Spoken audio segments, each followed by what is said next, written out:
Welcome to Four Finger Discount, the podcast where we're always 200 feet apart. This week we're here to review episode GABF05. It is on a clear day. I can't see my sister. I'm Dando. Go the Cats. I'm Guy. Go the Catters. Yes, for those of you, we didn't even discuss it last week. So the Geelong Cats, which is the AFL team that we support, we're from Geelong, obviously, you know that. They won the premiership on the weekend. And so my voice is a little hoarse. I've been drinking a lot and yelling a lot, just yelling in happiness, of course, just cheering along my team. And of course, our one and only Guy Davis here, he has a connection to the Geelong Cats. His dad was one of the greatest, most decorated players of all time, and I'm sure he was looking down very happy. What do you reckon? He was indeed, yes. I'd heard from the man upstairs who was like, they did us proud. No, it was not a good game because it was a bit Unless of a you're a Geelong fan, yeah. Unless you're a Geelong fan, at which point it was a great game to watch because we romped it in by about 80-something points. So pretty good deal. Nice work, Catters. A very good weekend all round, yes. My Dando's throat is hoarse. Mine's a little hoarse. My hands are sore from clapping. A fine weekend. Yeah, it was, and so many good memories because we got tickets, Nicola and I, but we gave them to my parents because my parents had never been to a grand final. I thought, well, this could be their last chance. So we gave them our tickets as an early Christmas present. And I was just so happy knowing that my parents were at this game, grand final, absolutely belting your team. By halftime, you're going to win. It's just 2 quarters of just celebration, really, isn't it? When you just know you're going to win. It's the best. And it made me happy. But like that first quarter, I was so nervous going in. I thought, oh my God, if we lose this, I'll be so sad.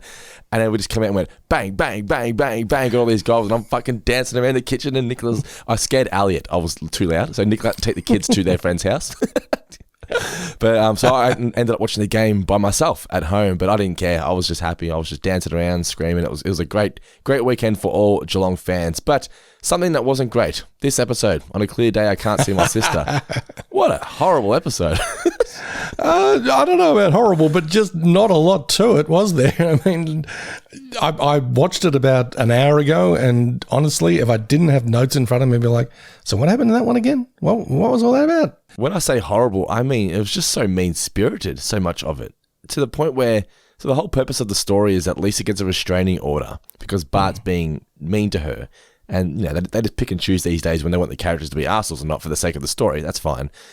But then she becomes really mean-spirited and she's like jabbing his milk over and poking him and causing nerve damage, and she's never once held accountable for that. And I thought maybe the story was progressing down the road of Lisa's going to eventually realise, oh, she's become everything that she didn't like. No, that never happened. It just gets to the end and she goes, I guess I've been a bit of a pill. Really? That's it? Okay, fine. I get where you're coming from, and putting it that way, it does make a lot of sense. I guess I was thinking it felt like justifiable payback in some ways for all the, hardship that Bart has put Lisa through over the years. A bit of turnabout is fair play. But you're right. I mean, I didn't necessarily have an issue with the pointing. I mean, the nerve damage was like, okay, yeah, I guess that's the price you pay for this kind of thing. And they've heightened it up for laughs. But I don't know. It just felt like such a nothing burger of an episode. Just, the A story and the B story didn't really have any connection at all, did they? I mean, and we usually like it when that's the case, when they're able to fold those two stories together, unless, I'm missing something there. But no, it just felt like a hastily assembled episode of half-baked ideas. And that's exactly what it was. So I listened to the audio commentary, and Jeff Westbrook, who had written for Futurama before this, he got the chance, as a result of being a Futurama writer, to write this episode. This was his first Simpsons episode. And he just pinched, apparently Al Jean just said to him, give us 10 ideas.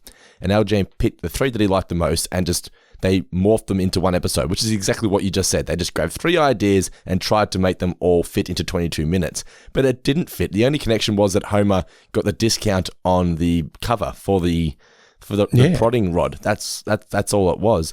But it's also, for me, you watch this episode and it just screams an episode of someone who has had no connection to The Simpsons prior to this, and they're just coming and gone, what do I find funny? All right, let's just apply it to some characters.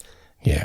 It's just, it didn't make sense to me why the character of Lisa was acting the way she was, and that they were setting up sort of story plot lines and just throwing it out the very next scene. So, for example, Marge looks out the window and she's really sad that Bart's being treated like this. It's not fair.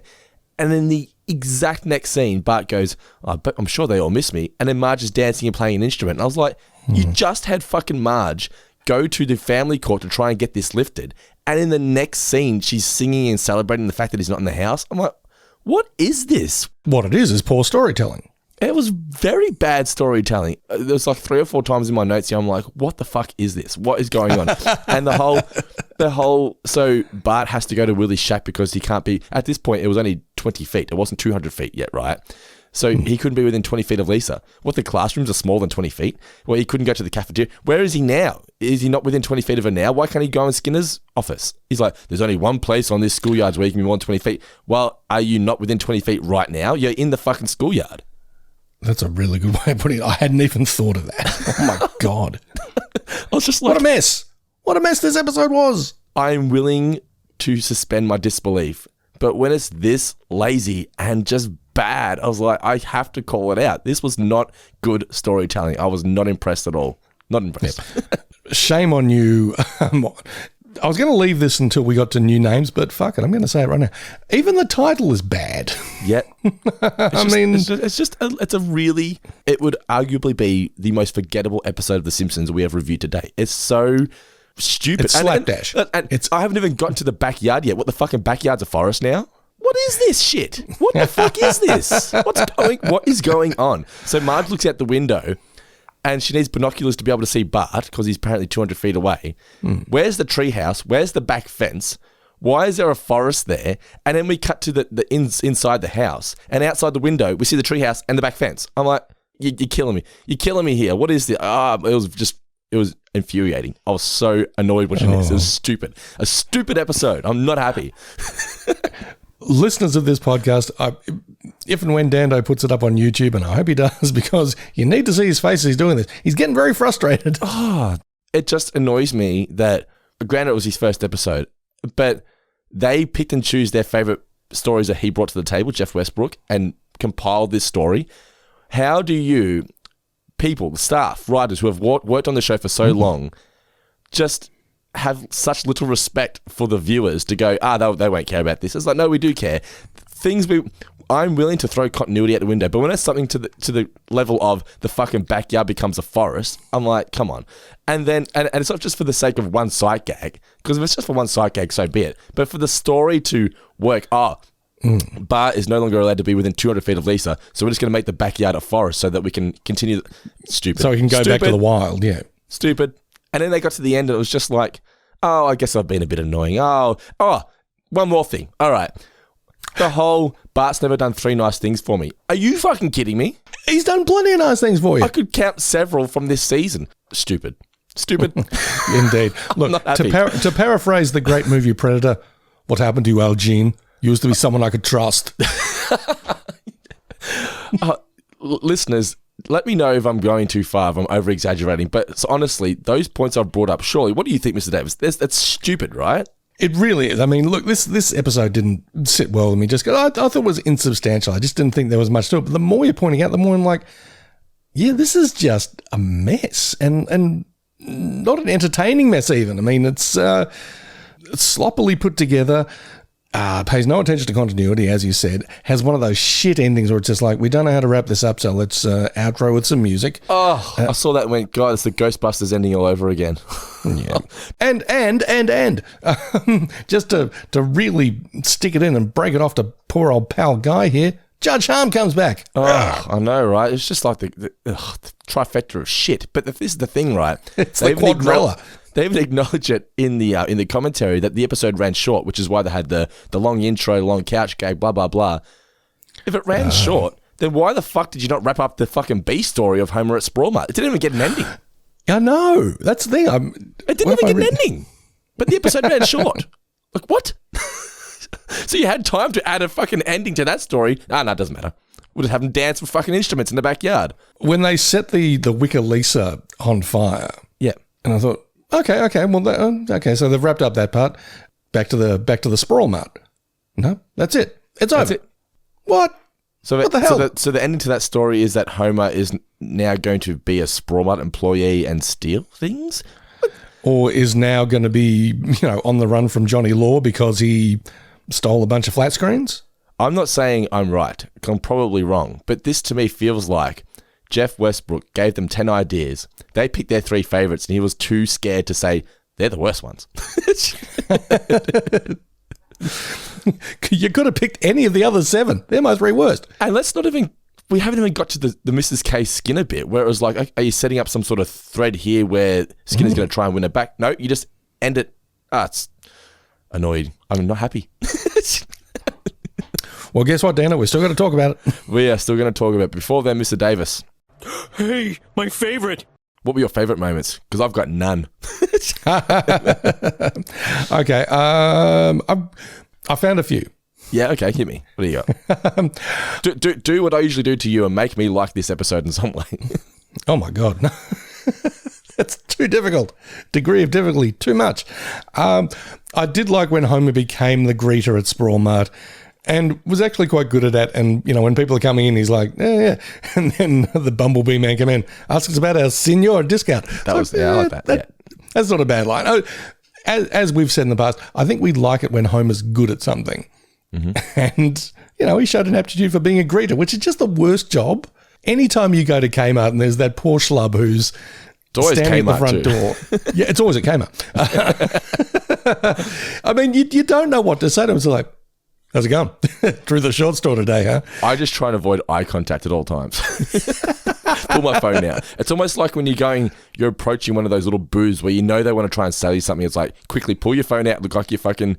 Yeah, you're busy. That's the good thing about having kids. You can always just go, oh, no, the shitty nappy. I've got to go change it. Like, no worries, bro. You keep going. No one go near this man. But yeah, anyway. But yeah, you're right though. The greeters, would not be a good gig at all. What else did you like? I did like when Bart first broke the restraining order and ended up in jail.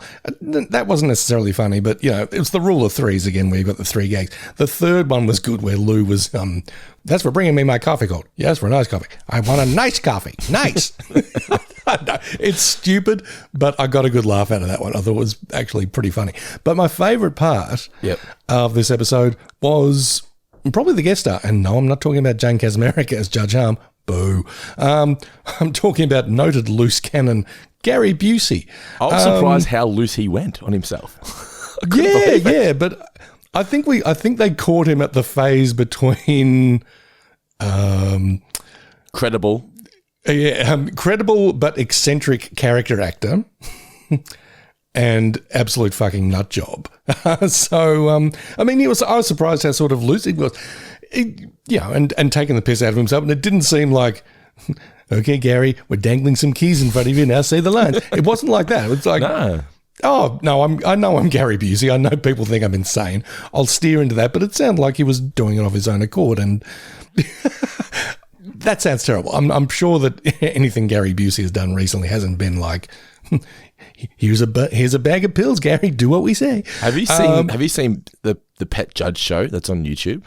Oh God! So he did this show, went for 6 episodes. It's a comedy show. It's scripted, but it's basically Judge Judy, but for pet owners. And he's the judge. It is the most cringe thing you could ever watch. The guy can barely speak 3 words. Like, it's just not fun. Not fun. Now I'm not sure about the curious case of Gary Busey, because I think there was talk that he was always a bit eccentric, but for a while there, Gary Busey was like a legitimately good actor. He was actually nominated for an Oscar for playing Buddy Holly. Oh shit! So I remember him from the movie Rookie of the Year, where he played the Chicago Cubs player. No, I remember him from the film Lethal Weapon, where he played the bad guy up against Mel Gibson.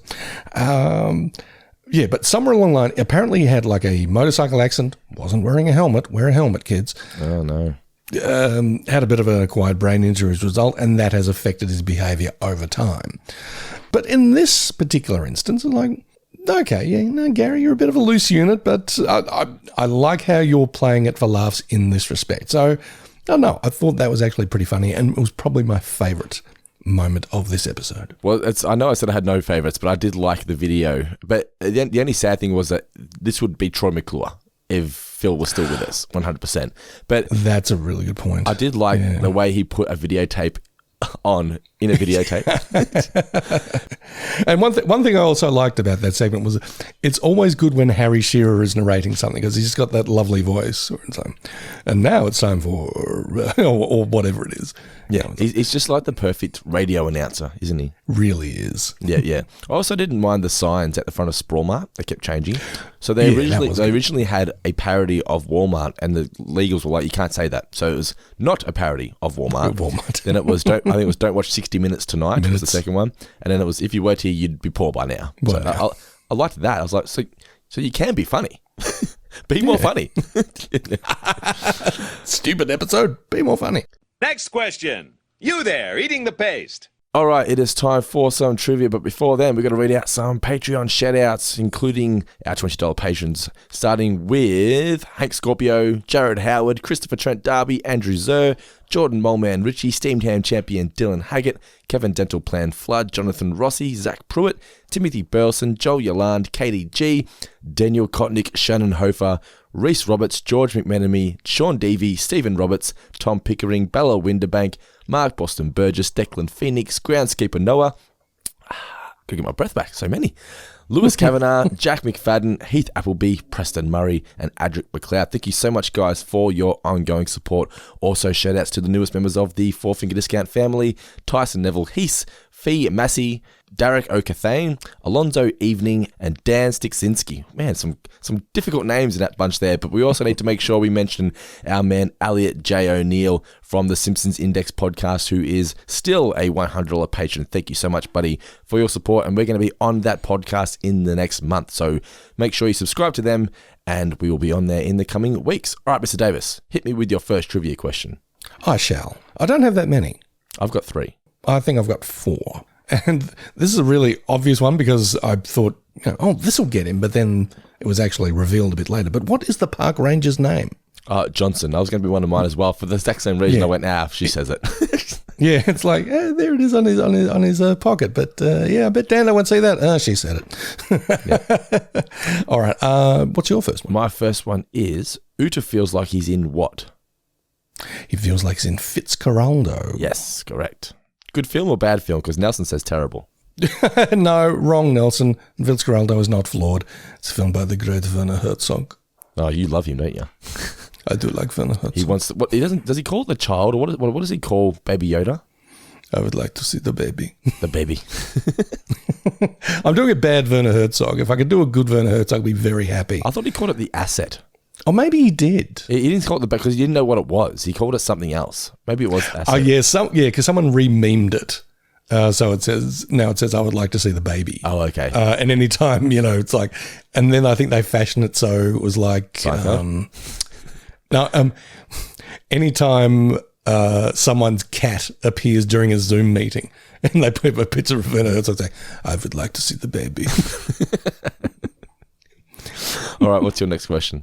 How many feet must Joe keep away from Mary? Oh, 500. It is 500 feet. 500 feet. My next question is, what is the name of the custody kangaroo at the family court? It's at the front. There's a little sign. Oh, man. Oh, you're sharp-eyed. I missed that entirely. It's a reused gag because they had this name. It's this name, E-Bear, was once in an episode. Oh, so was it Curtis? It's Curtis, yes. I was like, you've already used Curtis before as a gag. I must admit, I'm a big fan of Curtis E. Bear, the Courtesy Bear. Yeah, it's very good. It's very good gag, that one, yeah. All right, what's your last question, or your second last? What is Homer's alias on the Mexican passport that he's presented with? I do have it in my notes. No, what is it? It's Homer Sanchez. Homer Sanchez, that's right. And also, Jordan Wellman Ritchie, the patron, he threw me because he put up a screenshot of a passport from the Simpsons gag where I think it's Skinner is called Dick Fiddler or something. Like, is that in an upcoming episode or something, or a new episode? Well, when I saw this, I thought, maybe that's going to be a gag that pays off later on. Maybe we're going to get Dick Fiddler later on. But I was like, no. So yeah, I think our pal Jordan Moleman Ritchie was a bit just excited, all despondent this weekend because I think he might have been going for the Swans. Well, he's a Saints supporter, and he just didn't. I just didn't think he wanted to see. He basically, if you weren't a Geelong supporter, you didn't want Geelong to win. that's the vibe I've been getting this week. But oh well. Well, bad luck, everyone else. Too bad. Oh man, trust me, we've been going through a decade of nearly getting there. We needed this one. We needed it. All right, my final question is: Homer is coming back to get what? So he's stealing the plasmas. He says, "I'm coming back for these." Oh, I was going to say extra large bin bags. Yeah, tall bin bags. Yeah, tall bin bags. Okay, cool. Yeah, well done. All right, and what's your final question? Again, it's from the Busey video. Mary is a composite of how many different women? 12. And also an independent film company that just didn't get Busey because he was too real. I was surprised when that ended. I was like, did Busey actually do this? I was like, wow.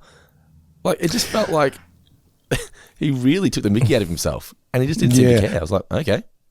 Apparently there have recently been allegations against Mr. Busey that he got a bit handsy at like a Comic-Con or something like that. Oh, shit. Not good. No. But the dude is in his 70s and somewhat brain-addled, so I don't know. I wouldn't know where my hands were at that stage either. On that note, let's get into our review, shall we, of this Do we have to? of this episode. On a clear day, I can't see my sister. We'll be right back after this short break with our in-depth review. If you're a fan of everything we do here at Four Finger Discount, you can show your support by joining the family at patreon.com/fourfingerdiscount. Here you'll get ad-free early access to all of our shows, Zoom calls with Guy and myself, as well as bonus podcasts such as Tales of Futurama and Guy on Springfield, where we go back and revisit classic episodes from the first 10 seasons. So go ahead and join the family today at patreon.com/fourfingerdiscount. The original air date of On a Clear Day I Can't See My Sister was March 6th, 2005. It was written by Jeff Westbrook and directed by Bob Anderson. Stars, I can't say her last name, Jane Kasmerick as Judge Harm, Constance Harm, a character who we love here on the show, as well as, well, see, they brought back Snyder recently. I was like, why didn't you just leave him? Maybe because she's family, because Snyder does Bart cases as well. I don't fucking know. Anyway, Gary Busey as himself as well. There was a chalkboard gag in this because, as I said, the episode ran short, so they had to try and fill some space. Rather than actually write an ending for the B plot, they just thought they'd cram in a chalk gag and an extra long couch gag. But yeah. So they threw in a couch gag, but then I watched this on Disney Plus and they cut directly to pulling into the driveway. So there wasn't. No, you didn't, because I watched it on Disney Plus. You must have accidentally hit skip intro. I don't think I did, because I mean I saw the you must beer have. is. You must have, because I watched it this morning. I watched it here as well, and that's what I got. I got chalk gag. And then, I didn't skip intro. It just went directly to Homer pulling into the driveway and the couch gag. Weird. That's really odd. But the chalk gag was beer in a milk carton is not milk, and the couch gag was the one they had previously on the episode The Ziff Who Came to Dinner, which is the Powers of 10 parody. Yeah. And but except in this one here, you can hear Kang and Kodos laughing, and Homer says cool instead of wow, as he does in the first one. So the episode kicks off Mr. Davis with all of the kids at the school. It's 3 a.m. They're waiting to board the bus to go on their field trip to see Springfield Glacier at 8 a.m. Why they're lining up at 3 a.m., I'm not too sure. Like, why is it important that you get there at 8 a.m.? How big is the boundary of Springfield that it takes them 5 hours to get to somewhere that's supposedly in Springfield? Yeah, logic. I'm confused. The logic of this one is just out the fucking window and just not good all at over all. the shop. It's really bad. But yeah, so Nelson's wearing his glacier appropriate clothing from his sucks line. Yeah, and then Skinner says, "I don't mind the shirt. At least it raises awareness about glaciers." And he says, "Busward to adventure." Bart here trips Lisa, and they've got a bit of a fourth wall gag here, sort of self-referential, where they say, "You've been in the business as long as I have, you're bound to repeat jokes," because Lisa says, "You'll do this on every bus trip." So they're setting up here that Bart is being mean to Lisa. I'm like, okay, so it's a Bart and Lisa story.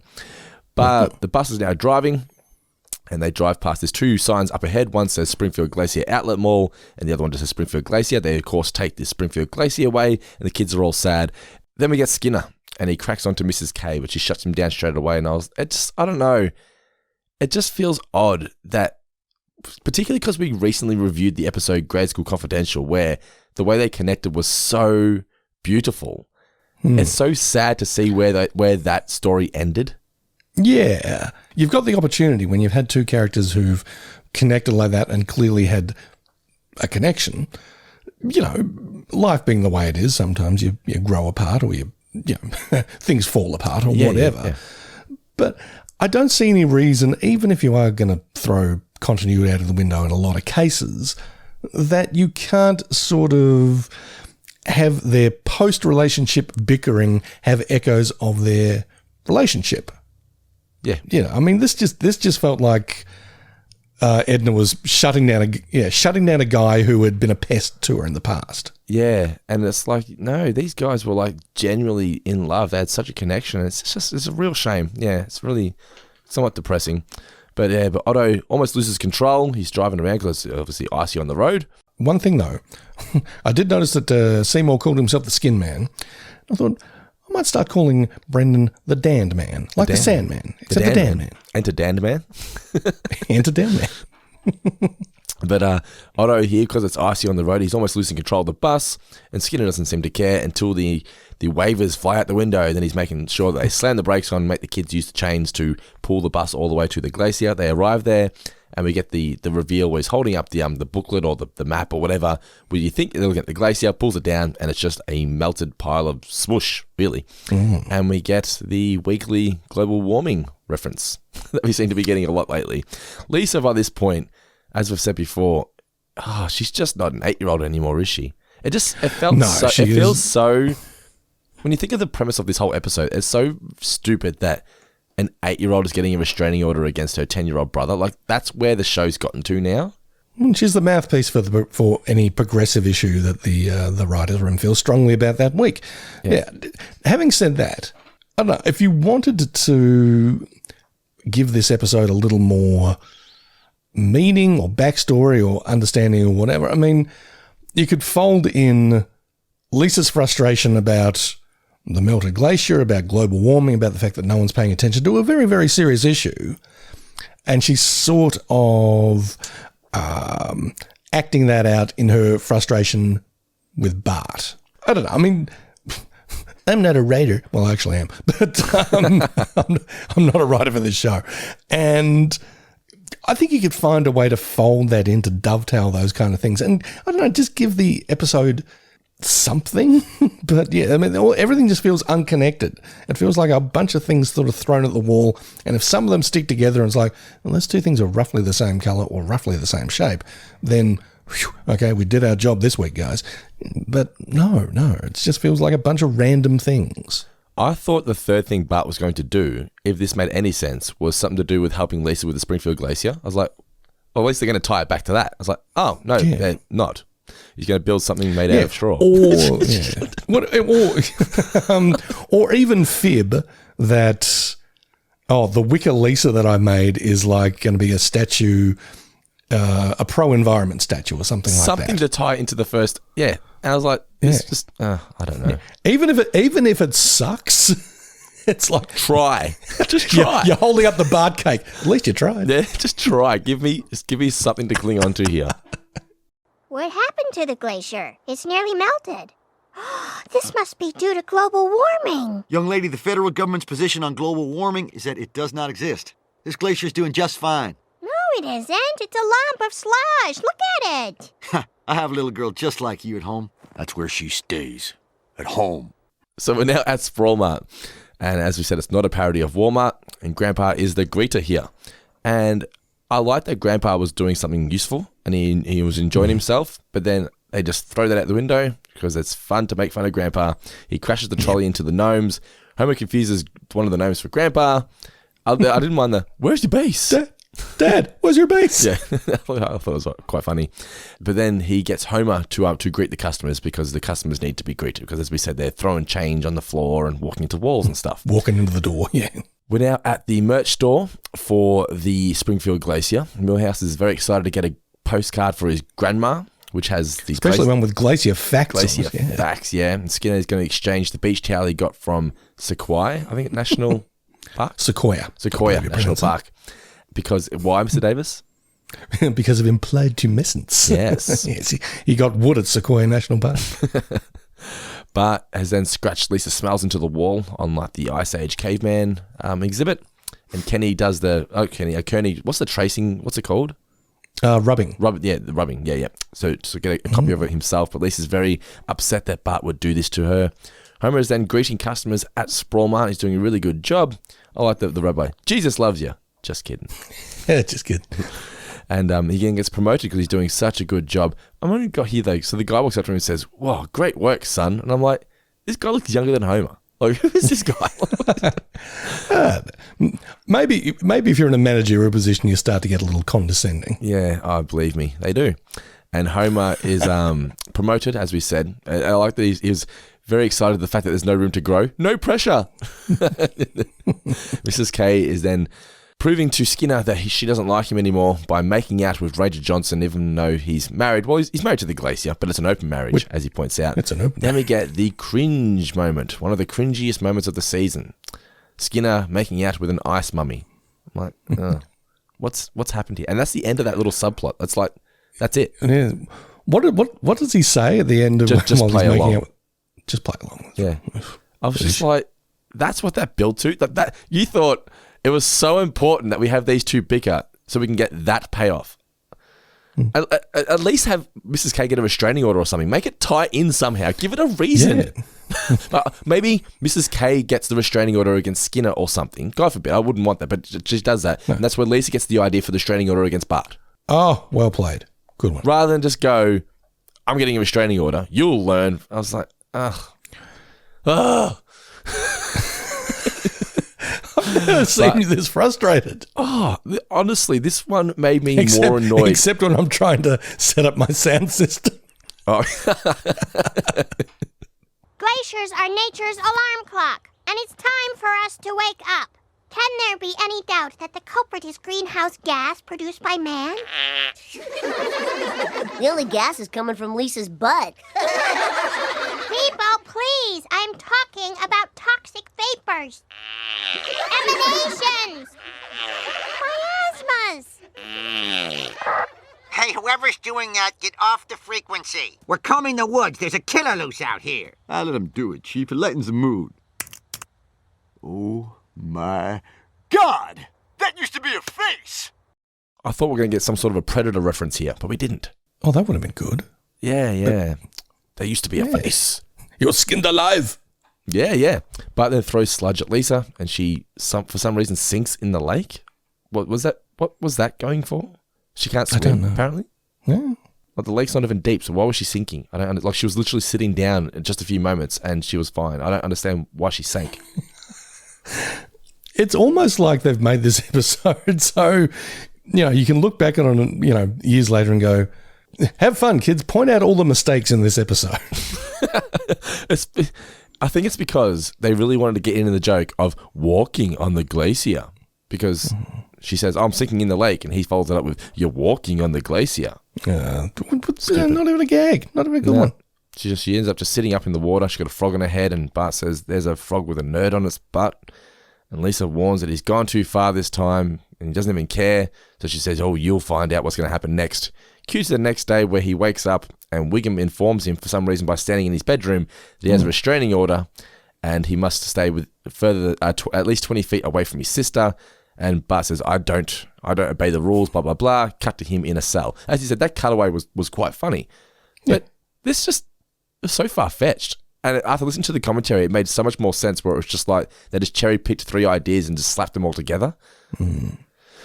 Not fun. Take one idea and build on it. Expand on it. And if you can't make that an episode, don't do it. Don't do it. But yeah, then apparently Snake has kidnapped the president and whatever.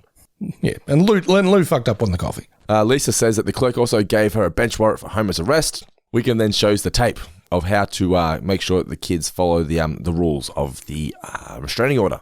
As I said here, this would have been Troy McClure. This video was entertaining, creepy as all shit, but entertaining. Oh, yeah. Hi, I'm Gary Busey. I'm here to explain about restraining orders. The answers to all your questions are in this video. So you've got a restraining order. Meet Joe. Last name Spaghettio. One night Joe went to a party and fell in love with a girl named Mary. Oh, man, I've been there. At first, Joe felt discouraged, but then he remembered what his father taught him. Never say die. Quitters never prosper. And no means yes. I just thought Gary Busey just gave it his all. So full credit to him. He really did. And, not over the top, just right. He was very good casting for this. That's a sad thing to say. The laugh was very unsettling, don't you reckon? Oh, yeah. It was just kept going. I was like, it's awesome. But he puts in the video with Joe Spaghettio, and that the no means yes. I was like, ooh, this is awkward. But yeah, so the various things in the video are the guy singing outside to try and win back the woman, and then he sits in the casket of the woman's grandma. I did like that the body was resting up against the wall. Very neatly sort of placed up against the wall with the little X's for eyes. Yeah. And he writes, "Marry me" on the bathroom mirror while she's getting out of the shower. And then Gary Busey says that he is Joe, and Mary is a combination of 12 different women and an independent film company, as you explained earlier. Marge then wishes that, I always wish we would never become one of those restraining order families. And Bart says, how will I know if I'm 20 feet apart from you? How am I supposed to do this? And Homer has built this pole of various tools that he got from his work with a discount, the employee discount. And he's put the screwdriver on the end to show Bart what it's like in the real world. I must admit, I got a laugh out of that. Skinner then says Bart can't be in the school building. And I've got, why? The hallways are long. What about the cafeteria? What about his office where he is right now? This is stupid. Anyway. Would the Dando were at Simpsons HQ? I can just imagine you writing that on the first draft of the script. Oh, what about the hallways? This is stupid. This would not get through me at all. The Dando filter would go bin. Through Dando quality control. Oh, man, you would not want my quality control in this fucking episode, that's for sure. But the Skinner pulls out these little models. And he says that the AM class made this model and the PM class made this model. And you can see that you're too close to Lisa at all points. So he says there's only one place in the schoolyard that falls outside of laws of man or God. And it's, of course, Willie's shack. Oh, this place smells and something's dripping on me. The smell is manure and the dripping's manure. Now turn to Chapter 1 of Moth Safari. But we're already on Chapter 7. Then you'll be teaching Willie. Oh. Then we get the montage of Bart keeping his distance, doing what he's supposed to be doing. At least they broke out the checkbook, though, for the police soundtrack cue, Don't Stand So Close to Me. Yeah, but Friends did it first, though. Did it? Yes, Friends had this in a montage on the episode where Joey is the poster boy for a STD or an STI, as they now know. Oh, yeah, that's right. Yeah. But anyway, so he's trying to eat the pizza outside, but the rain makes it all sort of smush. He's then being dragged from behind the school bus in a trolley, and then Lisa pokes him into the gay interest section of the bookstore. And I was like, there we go. 2005, hello. Bart's arm now has nerve damage. He's at the other hospital. This was another thing that sort of made me sad. I was like, this is where Dr. Hibbert's gotten to. This was once Dr. Nick, and now Dr. Hibbert has become this. It's just, it sucks. Yeah, and the whole, I'm being sued for sexual harassment by my housekeeper. Well, she put up the mistletoe. I'm like, you're having him justify sexual, what is this? Unless they were way ahead of the curve in calling out Bill Cosby. No, just shit writing. I'm trying to help you, Simpsons. Dr. Hibbert should not be this. This is not cool. No, he shouldn't. No. You had Dr. Hibbert as the good medico. Dr. Nick as the bad medico. Yeah. Worked out well. Worked well for everybody.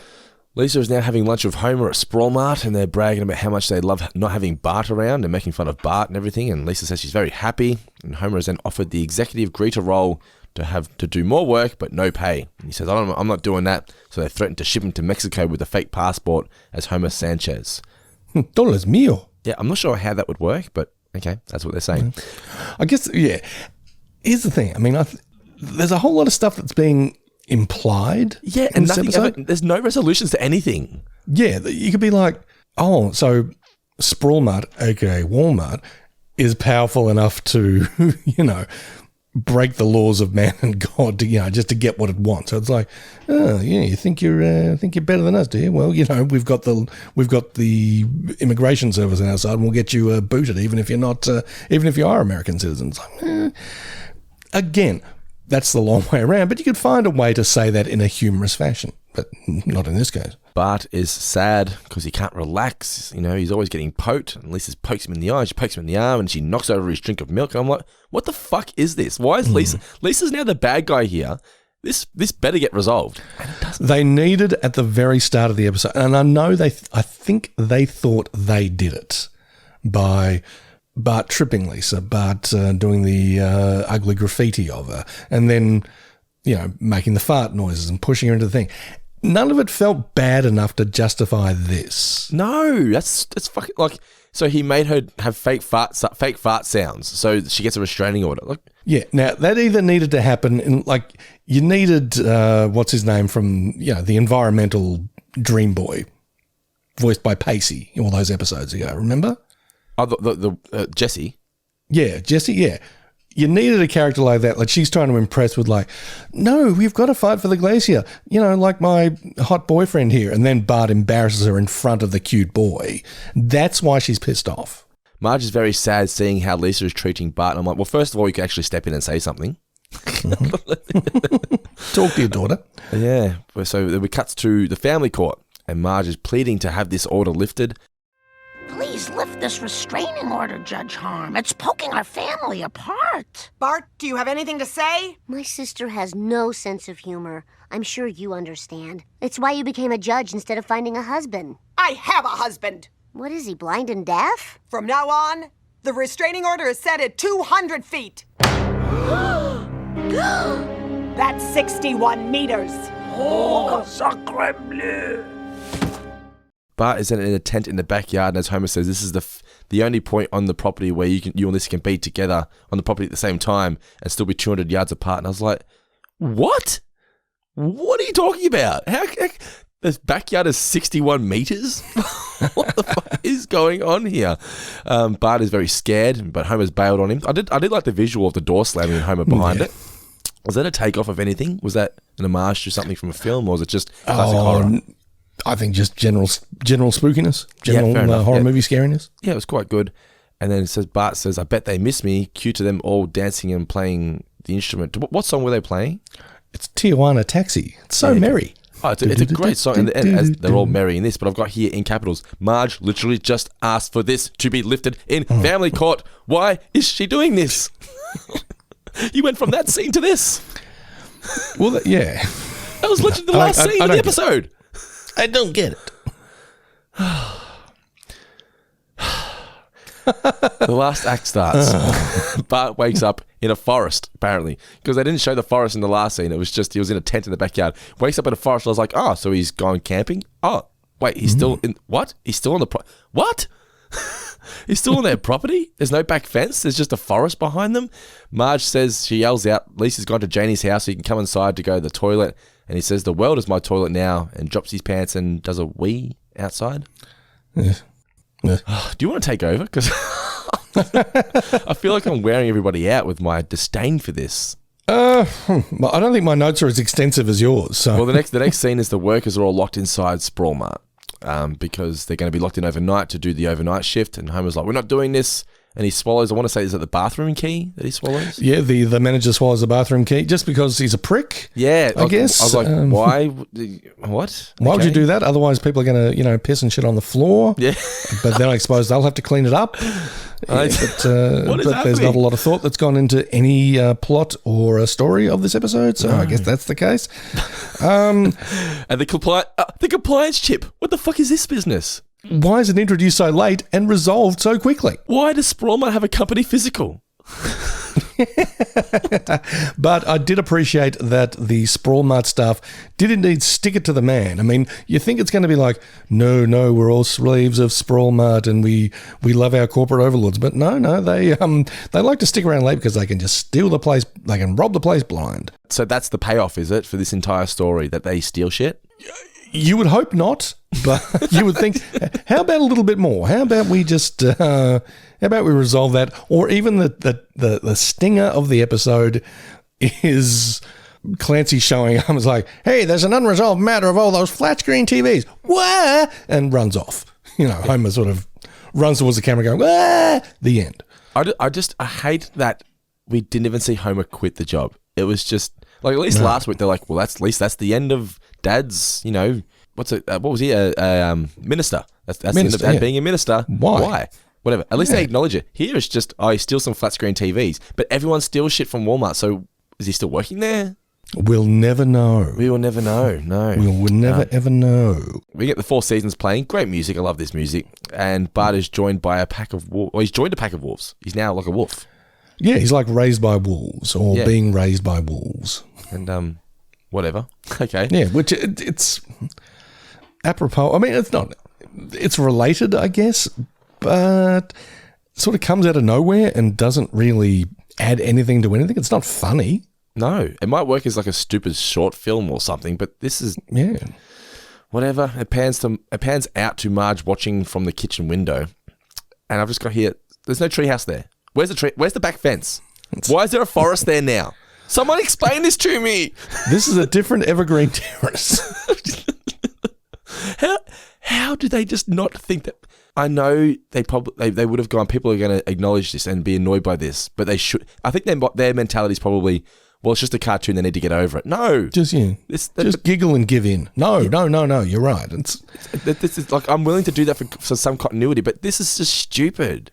It's just stupid. Oh, anyway, I mean, have a scene where he's actually like, oh, if I'm not allowed in the house, I'm just going to go and live in the woods. You're going to treat me like an animal. I'll go be an animal or something. It's the thing. Why doesn't he just go to Milhouse's house? Why is he living in the forest? Whatever. Marge asks Lisa if she can just put an end to this all now, or put an end to this all right now, and she says, I want to, but then I always remember the bad things that he's always done to me. And in this moment, we see the fucking back fence through the window. I'm like, Marge then says, well, he does lots of nice things for you. Remember that time he brought home your homework? And she said, well, he thought that was a bad thing. When he cheered you up when your hamster died. And we get that really shit joke of Homer biting his finger as a hot dog. That goes for like 30 seconds. We're almost there. Come on. We're almost there. We can do it. And then she says, well, if I think of a third thing he's ever done to me that's done for me that's nice, I'll consider bringing getting rid of the restraining order. And I'm like, well, have you heard of the episode Lisa on Ice? To say that she's not going to get rid of the restraining order because Bart has never done anything nice for me. I'm like, this is just... I'm so angry. Yeah. Marge is then sad looking at the window at Bart. And I was like, why are you fucking sad? You're just fucking playing an instrument, apparently happy. I'm sure you're a lovely person, Jeff Westbrook, but this was fucking stupid and it annoyed me. You've gone from Marge is sad, goes to family court to try and get it lifted, to her playing an instrument because she's really happy and dancing and whatever, to back to her being sad again. Lisa then walks in, finds the Bart binoculars that Marge has apparently set up for her to see Bart. She looks through the window and see that Bart has built a statue of her out of straw, and apparently that's enough for her to go, oh, he does love me. He does miss me. So she runs out there, and he thinks that she's going to be a bitch to him because, the entire episode she's been a bitch to him, jabbing him with this fucking stick with a screwdriver, but she isn't. And she thinks that, Bart's built this statue out of straw to sort of show how much he loves her and how much he misses her. The bullies then arrive to burn the Wicked Witch of the West, and turns out she's there, so they sort of panic, and Lisa's like, exact quote, listeners, you were going to burn the third nice thing you've ever done for me? And I was like, Jeffrey. Buddy. What is going on here? Al Jean, you approve this. I love you, sir. But what is happening here? So Bart then tries to lie, says the fire represents her musical ability. She goes, oh, I've missed your lies. I'm like, what? What? We're running out of time here. Let's wrap this up. Isn't this whole episode, don't you have a restraining order because you dislike Bart being a prick and lying and doing all these things to you? Now the reason you're getting rid of the restraining order is because you miss the fact that he lies to you? What is going on here? And then she wraps up by going, again, I guess it's been a bit of a pill anyway. I'm like, oh my God. Oh my fucking God. All throughout the episode, here's what you could have done. Have Lisa both enjoying life without Bart and also missing life without Bart. And sort of weighing up the two things like, oh, he can be a real pest at times, but he makes life interesting. And that creates a bit of conflict, a bit of tension. Which way is she going to go by the end? And, she's going to restore the status quo at the end. That's how The Simpsons works. And that's why she ends the restraining order. Not, if you can list 3 things that he's ever done for me, then I will consider it. What is this, a fucking video game? Like, if it's a video game, it's Lee Carvalho's parting challenge. So she ends up burning the statue, throws the poking rod and the restraining order on there as well. And then because they didn't know how to wrap up the episode, they just had the family off playing their instruments again. And admittedly, who doesn't like Tijuana Taxi? It's a lovely, boisterous bit of music, but now it's just going to be that piece of music that closed out this shit episode of The Simpsons. You've tainted it forever. Thanks a lot, Simpsons. This is definitely the worst episode of The Simpsons we've reviewed to date, in my opinion. There was just so much logic thrown out the window. Nothing fit. Nothing worked. There was barely any humor in it. It was just a bad episode. Look what you've done to Dando. Codependence Day made me angry because Homer was being despicable. No one is despicable in this, but nothing in this episode works. There are some episodes of The Simpsons where we don't like it because of the characters. There are some episodes of The Simpsons, like this one, where we don't like what happened behind the scenes.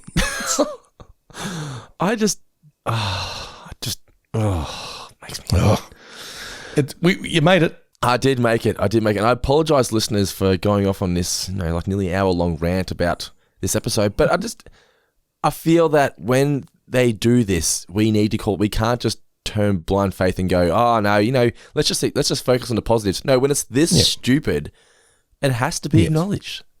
There are some episodes that are not great where we've said, again, we pulled out the at least they tried cake, and and we'll let it slide because they probably had the best of intentions, or it wasn't egregiously bad.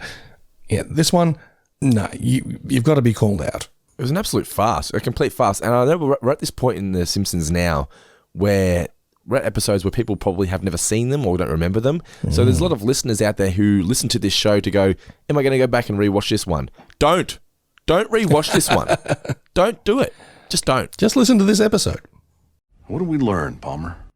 What did you learn from the episode, Mr. Davis? That 200 feet equals 61 meters. It does indeed. I learnt that if it ain't nailed down, then it's yours. From this day forward, your name shall be... All right, it is now time for the Guy Davis New Name Championship. The current leaderboard, Mr. Davis, stands at this. In third position, D.L. Gorman on 9 points. In second position, Luke McKay on 10 points. And in first position, Philip J. Hawkins on 15 points. Hit me with the new names. Well, before I do that, I might just butter you up a little bit with some honourable mentions. Ooh, please do. How about this one? Petty Bro Injunction. Ooh, not bad. That comes from Philip J. Hawkins. Well done, sir. Nice work, Hawk. It's Restraining Men. That also comes from Philip J. Hawkins. And how about Dishonor of a Lonely Bart? Oh, she's back. Nora. The Corker. Yeah, she is back. Unfortunately, no points, but the honourable mention. So keep chipping away, Nora. You can make that comeback. I believe in you. You can do it. But nice to have you back, I too believe Nora. in you, Nora. Yes. All right, 1 point. All right. Well, 1 point goes to At Harm's Length. Not bad. And that is also Philip J. Hawkins. The 1 point this week goes to Philip J. That puts him on 16 points. There we go. Nice one, Hawk. 2 points for the Pointer Sister. The Pointer Sister. So that's our man Heath Appleby. Well done, Heath. He only joined the Patreon this season, and that now puts him... Ooh, he's in outright fourth position now on 7 points. Well done, Heath. Excellent, Heath. But 3 points go to Restraining Day. Oh, I like that. That's very good. Oh, he's done it again, Mr. Davis. Luke McKay. Luke, I am your 3-pointer. He has sunk the 3 points here on the new names for On a Clear Day. I Can't See My Sister, which means the current leaderboard now stands at this, Mr. Davis. He's climbing up that leaderboard. He ain't far behind now. There was 1 point where he was like 8 points behind, but now we have in third position D.L. Gorman on 9 points. Our man Luke McKay in second on 13 points, and Philip J. Hawkins in first position on 16 points. So just 3 points between first and second now. Who's going to win? We shall soon find out. If you want to be a part of the Guy Davis New Name Championship, just got to be a patron, of course, just for as little as $1 single dollar due per month. If you all did that, supporting the show, it would go a long way to helping us grow this empire. We do appreciate that you listen to the show anyway, even if you're not a patron. Don't forget, guys, that you also get access to the Four Finger Discount Facebook group and our commentary of the Simpsons movie for just $1 single dollar due. So check it out. I guarantee you will not regret being a part of the Four Finger Discount family on Patreon. But for now, Mr. Davis, it is time for some mailbag. Mailbag. The mail is here. Ooh. All right, guys, if you have a question for us, it's simpsonsmailbag@gmail.com. Even if you just have a message for us, we'd love to hear from each and every one of you. This first question here comes from Sergio. Sergio? S-E-R-G-I-O? Sergio? Sergio says, let's go with that. Who is your Mount Rushmore of Simpsons characters outside of the family? For him, it's Krusty, Mr. Burns, Principal Skinner, and Apu. Thanks for the hours of laughs. So your Mount Rushmore. I'm going to put Mr. Burns on mine. Mr. Burns, I think, is very important. He's very pivotal to the show. A lot of stories are based around the power plant or Mr. Burns in some way. I would put Krusty. I think Krusty's also very important. Yes. Mainstay. Skinner as well. I think Skinner's also a key element to this series. So he's got 3 of mine. Now, the last one, I'm going to toss up between Flanders or Moe. Who is more important? I think in the earlier seasons, probably, I don't know, maybe Moe? Like, They both have their importance for different reasons. Like Flanders has that neighbor aspect, where Moe is important to have around because he's like sort of like Homer's home away from home. Okay, here's what I suggest, Endo. Yeah, you go with Flanders, and I'll take Moe. Yeah. Who else would be your Mount Rushmore? Would it be those 3 as well, or do you have anyone else? That you got to have Krusty. Yeah. I think you've got to have. Well, I've got to have. I think I'm going to have Krusty, Flanders. Moe. Yep. And who is my 4th one? Who's the 4th person that you think this show could not live without? Like who's the one that you, for yourself personally, who's the one that you want on the show the most? It's a tough one. See, if we were just going personally, I would probably put Troy McClure up there. Okay, fair enough. No, look, this is your personal Mount Rushmore. So so you going Troy McClure? Yes. So McClure, Flanders, Moe, and was it Moe? Actually, no. Let me take who did I? Krusty, yes. Yep. Moe, yes. Did I say Flanders? I might take out Flanders and swap in Kent Brockman. You do love Kent Brockman, don't you? Yeah. I do. And Troy McClure.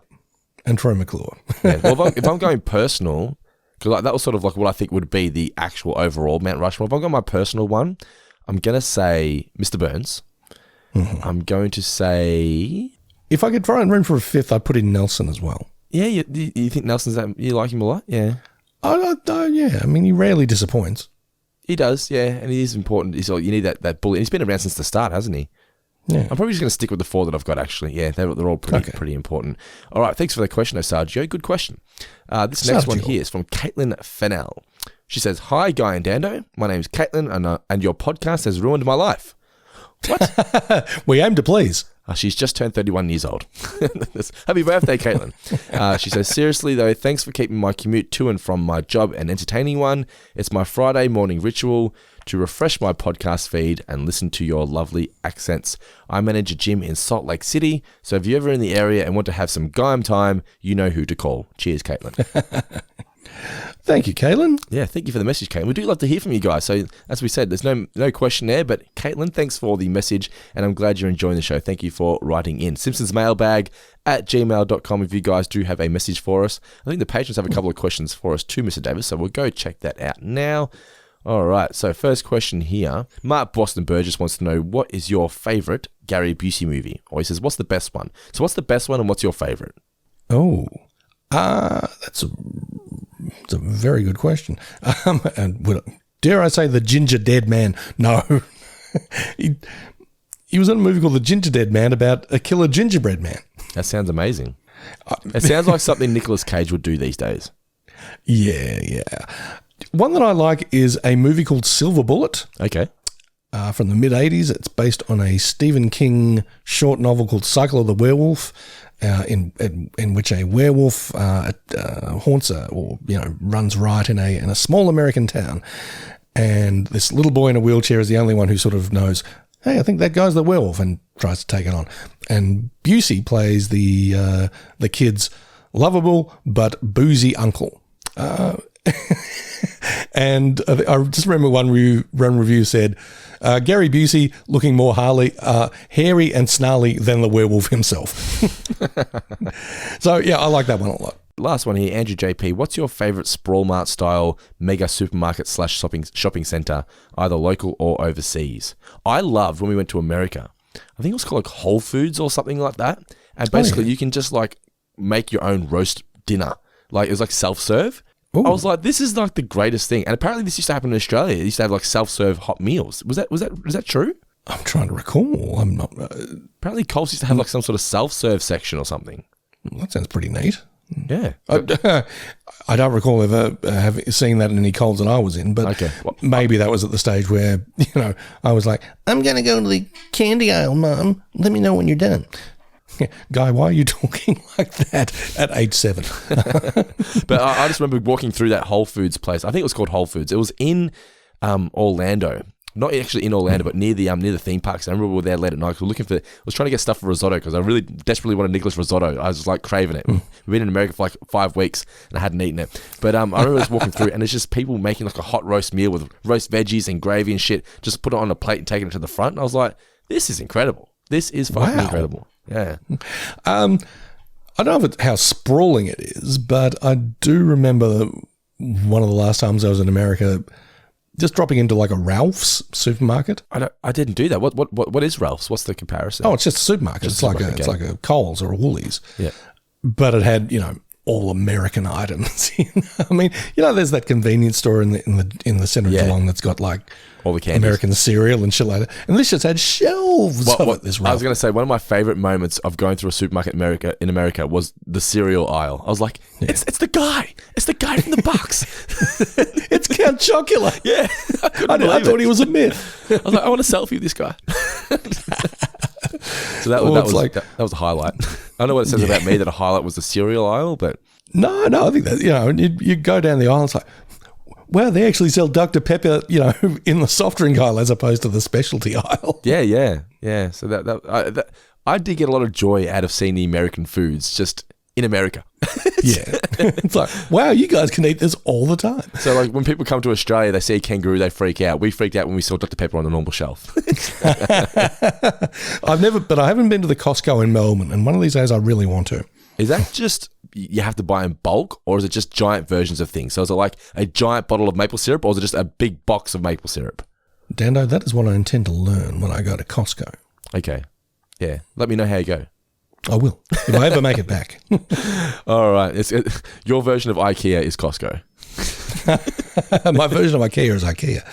But I'm also looking forward to going to Costco. I've never been to IKEA. Haven't you? Never once in my life. I recommend you do. Everyone tells me I need to eat the meatballs, though. Apparently the meatballs are amazing. They're not even talking about IKEA. They just say, hey, eat the meatballs, Dando. So this has been our review of On a Clear Day, I Can't See My Sister. Not a good episode at all. Hopefully next week is a bit better. Next week's episode is going to be titled Goo Goo Guy Pan. Wow. Our hopes are automatically lifted. Goo Goo Guy Pan. Yeah. A gay pan. Goo Goo Gai pan. Gay guy. Goo Goo Guy Pan is what I say when I'm shit-faced. Okay. Goo Goo Guy Pan. That is then. That is next week's episode of Four Finger Discount. I'm sure it's going to be a vast improvement from whatever this was that was dished up this week. We can only hope so anyway. Thank you guys for your ongoing support, not only on Patreon, but also just listening to the show, sharing it around, following us on YouTube as well, youtube.com/4fingerdiscount. Just you guys are all absolute champions. I just love the fact that you guys were season 16. We've been going for nearly 8 years now, and you've still stuck around. We do love each and every single one of you. But if you do want to support us on Patreon, of course, links in the description of this podcast, patreon.com/4fingerdiscount. For as little as $1 we do $1 per month. You can be part of the Facebook group, get access to our movie commentary, and get access to the Guy Davis New Name Championship for just $1 we do. But also on there, You also get all the other podcasts, early ad-free access to all the shows. Talking Seinfeld, Going Down to South Park, the one about Friends, this show. You also get access to Tales of Futurama, our Movie Guys reviews, where we recently did Mrs. Doubtfire, and so many more movie reviews. There's so much to enjoy. Over 100 hours, hundreds of bonus hours of podcasts on our Patreon channel. So check it out. Even if you just do it for 1 month, check it out and let us know what you think. Of course, don't forget to rate and review us on Apple Podcasts. Follow us on Instagram at FourFingerDiscount and at FourFingerPod on Twitter. Mr. Davis, this has been our review of On a Clear Day, I Can't See My Sister. Next week is Goo Goo Gaipan. Any final words for those amazing listeners? Busward to mediocrity.